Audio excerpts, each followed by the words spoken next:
क्या आपको पता है कि आयुर्वेद के अनुसार ज्यादातर बीमारियों की शुरुआत एक ही जगह से होती है और अगर उसे समय रहते ठीक कर लिया जाए तो कई समस्याओं से बचा जा सकता है। तो आज इस वीडियो में हम यही समझेंगे कि अग्नि क्या है, यह इतनी इम्पोर्टेंट क्यों मानी गई है और ये कैसे खराब होती है और इसके हमें क्या संकेत मिलते हैं और इसे हम प्राकृतिक तरीके से कैसे मजबूत करें। तो इसलिए वीडियो को अंत तक जरूर देखिए, क्योंकि अगर आपने अग्नि को सही तरीके से समझ लिया तो आयुर्वेद को समझने का सबसे मजबूत नींव आपके पास होगी, यकीन मानिए। नमस्ते दोस्तों, मैं हूं कविता और आप देख रहे हैं आयुर्वेदा विद कविता। हमने अब तक वात, पित्त और कफ के बारे में समझा, लेकिन अब सवाल आता है कि इन तीनों दोषों को सही तरीके से काम कौन करवाता है। जी हाँ, आंसर है अग्नि।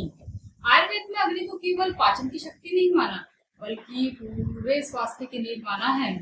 अगर हमारी यही अग्नि बैलेंस होगी तो इसी से भोजन को पोषण मिलता है, और अगर यही अग्नि हमारी कमजोर होगी तो अच्छा भोजन भी शरीर को पूरा लाभ नहीं दे पाता है। तभी तो कहा जाता है कि अच्छी अच्छी चीजें भी कभी कभी शरीर को नहीं लगती हैं, कारण कमजोर अग्नि। अब समझते हैं कि अग्नि क्या है। जब हम अग्नि शब्द सुनते हैं तो हमें ना आग याद आती है, लेकिन शरीर में अग्नि का मतलब जलती हुई आग से नहीं है। यह वह जैविक शक्ति मतलब मेटाबॉलिक पावर है जो भोजन को पचाकर उसे शरीर के लिए उपयोगी पोषक तत्वों और ऊर्जा में बदलती है। इसे एक एग्जाम्पल से समझते हैं कि अगर रसोई की जो गैस है उसकी अगर आंच सही हो तो खाना क्या होगा, अच्छे से पकेगा। अगर आंच धीमी होगी तो क्या होगा, खाना कच्चा रह जाएगा। और अगर आंच बहुत ज्यादा तेज होगी तो खाना जल जाएगा। ठीक है, सेम ऐसा ही हमारे साथ शरीर के साथ भी यही होता है कि अगर संतुलित अग्नि होगी तो अच्छा पाचन होगा, कमजोर अग्नि होगी तो अधपचा भोजन रह जाएगा, और बहुत तेज अग्नि होगी तो जल्दी भूख लगेगी और शरीर कमजोर हो जाएगा। ठीक है, अब देखते हैं कि अग्नि खराब होने के क्या संकेत मिलते हैं। ठीक है, लेकिन उससे पहले सवाल ये है कि हमें कैसे पता चले कि आपकी अग्नि ठीक नहीं है। उसके कुछ सिम्टम्स हैं। अगर आपको खाना खाने के बाद भारीपन महसूस होता है, गैस बनती है या पेट फूलता है, बार बार कब्ज या एसिडिटी होती है, बिना वजह थकान रहती है, बार बार सर्दी जुकाम होता है, और स्किन की जो चमक है वो पहले से डल हो गई है, मतलब कम हो गई है, भूख कभी आपको बहुत तेज लगती है और कभी बिल्कुल भी नहीं लगती है, तो ये संकेत है कि आपकी अग्नि जो है वो बैलेंस में नहीं है, वो संतुलित नहीं है।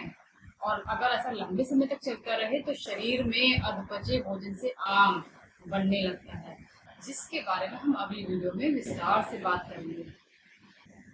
अब क्वेश्चन है कि अग्नि खराब क्यों होती है, लेकिन सबसे उससे उससे भी जरूरी बात है कि हम रोज कौन सी गलतियां करते हैं। नंबर 1, जैसे भूख न होने पर खाना खा लिया, बार बार स्नैकिंग करते रहते हैं, बहुत ठंडा पानी या फ्रिज का खाना खा लेते हैं, देर रात भोजन करते हैं, खाते ही सो जाते हैं, या फिर तनाव या गुस्से में खाना खाते हैं, कभी कभी जल्दी जल्दी खाना खाते हैं और कभी कभी तो बिना चबाए ही निगल भी जाते हैं। ये आदतें धीरे धीरे क्या करती है, हमारी अग्नि को कमजोर कर देती है। अब क्वेश्चन है कि हम अग्नि को मजबूत कैसे करें। देखिए, इसका एक सिंपल सा एक सॉल्यूशन है, कहीं हमें दूर नहीं जाना है, हमारे पास ही है, वो भी बिना खर्चे के। आपको सुबह सुबह उठकर गुनगुना पानी पीना है, भूख लगने पर ही भोजन करना है, ताज़ा और गर्म भोजन खाना है। ठीक है, भोजन को अच्छी तरह चबाकर खाना है, और जब हम दो भोजन मतलब टाइमिंग से कर रहे हैं तो उसके बीच में हमें टाइम का अंतर जरूर रखना है। ठीक है, रोज 20 से 30 मिनट टहलें, अगर टहल नहीं सकते तो वज्रासन करें और पवन मुक्तासन करें, और तनाव कम करें, और भोजन करते समय मोबाइल से दूर रहिए। यही छोटी छोटी आदतें होती हैं जो अग्नि को मजबूत बनाने में बहुत मदद करती हैं। देखिए, अब तक आपने जाना कि अग्नि क्या है, यह स्वास्थ्य की नींव क्यों मानी जाती है, ये खराब कैसे होती है, इसके संकेत क्या हैं, और हम इसे मजबूत कैसे रख सकते हैं। लेकिन अभी एक बहुत बड़ा सवाल बाकी है। जब अग्नि कमजोर होती है तो शरीर में आम बनता है।